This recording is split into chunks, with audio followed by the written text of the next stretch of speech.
बड़े स्वार्थी हो। कैसे स्वार्थी हो? ऐसा मालूम है कि अगर बड़े महाराज उठते तो आज अच्छा रहता, आज अपने अपने यहाँ पड़गान करते।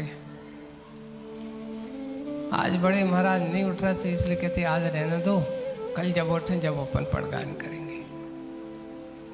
आचार्य सिंह ने सुनाया एक बार प्रायकर वहाँ हम 14 को उपवास करते थे।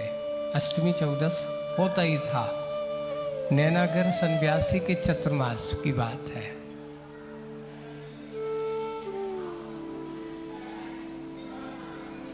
चतुर्मास के दौरान और उस समय ऊपर ही पहाड़ पर नैनागिर की वंदना की होगी। आप लोग गए, वंदना तो करी ना सब लोगों ने। पार्श्वनाथ भगवान के और आचार्य श्री वहीं पहाड़ पे तालाब पार करके ऊपर मंदिरों ही में रहते थे। धर्मशाला में कोई रहने का काम ही नहीं था। वहीं मंदिरों में बैठना, अच्छे आराम से धर्म ध्यान दिन भर करना। जनता धर्मशालाओं में रहती थी, वहीं चौके आदि लगते थे। और उस समय इस प्रकार की जैसे भीड़ भाड़ भी नहीं थी। संघ भी उस समय 10-12 महाराज थे। और चतुर्दशी को ज़्यादातर महाराजों का क्या था, कोई एक या 2-4 महाराज ऐसे रहते थे कि जो आहार को उठेंगे। और यहाँ नीचे भी अब लोगों ने सोचा कि आज तो आचार्य का क्या है। सब लोगों को मालूम है कि अब आचार्य तो आज अष्टमी 14 से आज तो उपवास पक्का है। जबकि आचार्य की तरफ से पक्का नहीं था, लोगों की तरफ से क्या था, पक्का था। जबरदस्ती करा दे। हुआ ये कि संयोग से चतुर्दशी का दिन था। आचार्य ने जैसे कि कितने बज गए, 9:30, कमंडल लाओ। यहाँ तक कि संघ के महाराज भी क्या, अच्छा आचार्य उपवास नहीं है? किसने कहा कि उपवास है? आज हमारा शुद्धि हड़कम बज गई नीचे। आचार्य उठ रहे हैं, अब क्या करें।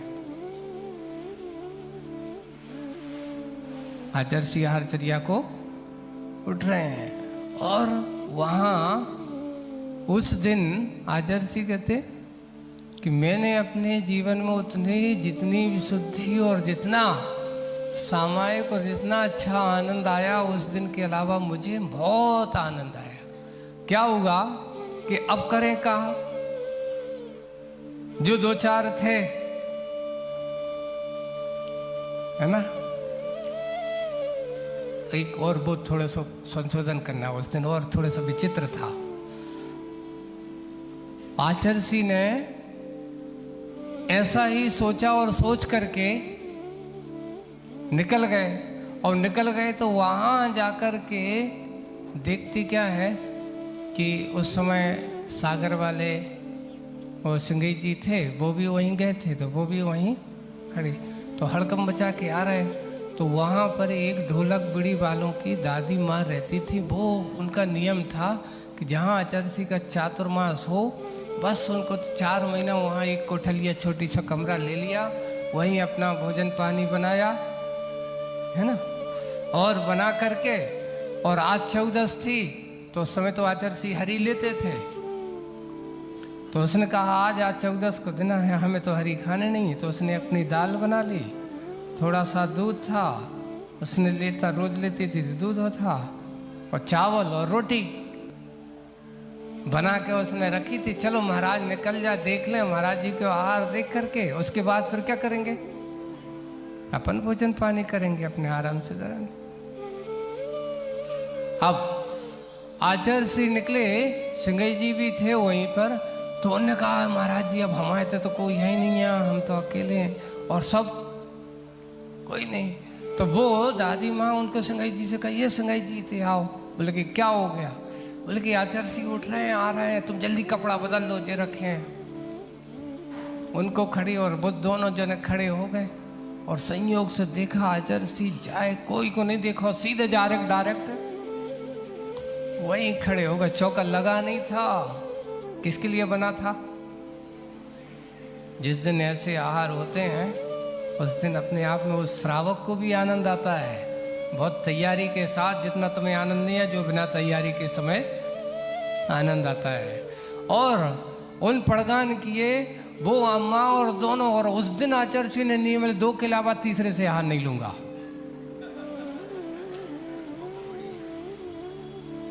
इन दो के अलावा और किसी से क्या नहीं करूंगा, आज इन दो से ही आहार लूंगा। परीक्षण कर दिया उन्होंने अपने आप को।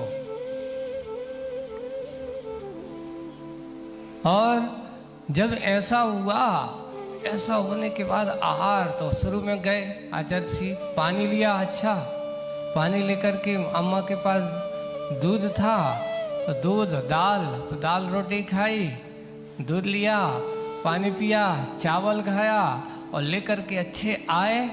और आकर के उस दिन आचार्य जी कहते मेरा सामायिक में इतना मन लगा, 3 घंटा खड़े होकर सामायिक की। कितने घंटे खड़े होकर के? दोपहर की सामायिक आचार्य जी प्राय कर खड़े होकर के करते थे।